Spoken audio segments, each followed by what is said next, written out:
दोस्तों यूएई और इजराइल जिस देश के खिलाफ खड़े हैं, अब उसी दुश्मन को पाकिस्तान फाइटर जेट बेचने जा रहा है। डील की कीमत लगभग 1.5 अरब डॉलर के आसपास बताई जा रही है, जिसमें कि JF-17 फाइटर जेट पाकिस्तान देगा। और आपको मैं बता दूं कि सवाल यह आता है, क्या पाकिस्तान एक गृह युद्ध से जूझ रहे देश को एक बड़ा फायदा पहुंचा रहा है या फिर उसका फायदा ये उठाना चाह रहा है? चीजें बहुत है दोस्तों। रिपोर्ट्स बताती है कि पाकिस्तान और सूडान के बीच एक बड़ा डिफेंस एग्रीमेंट होने वाला है।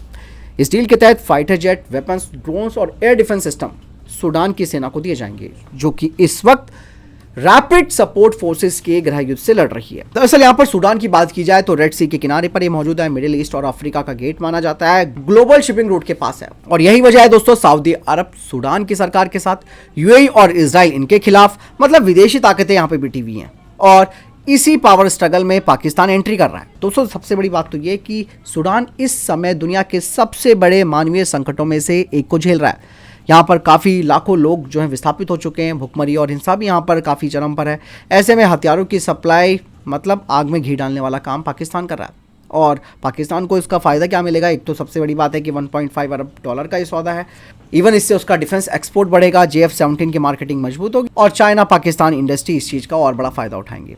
पिछले महीनों में पाकिस्तान ने लीबिया के साथ भी 4 अरब डॉलर की डील की थी, जिसमें कि 16 JF-17 फाइटर जेट शामिल हैं।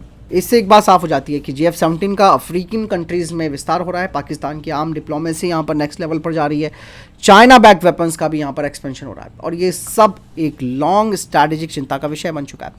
ये सिर्फ एक हथियारों की डील नहीं है दोस्तों, ये है जंग, पैसा, पॉलिटिक्स का खतरनाक कॉम्बिनेशन, जहाँ पर दोस्तों एक देश गृह युद्ध में चल रहा है, दूसरा देश डॉलर गिना रहा है और तीसरा देश पर्दे के पीछे टेक्नोलॉजी दे रहा है।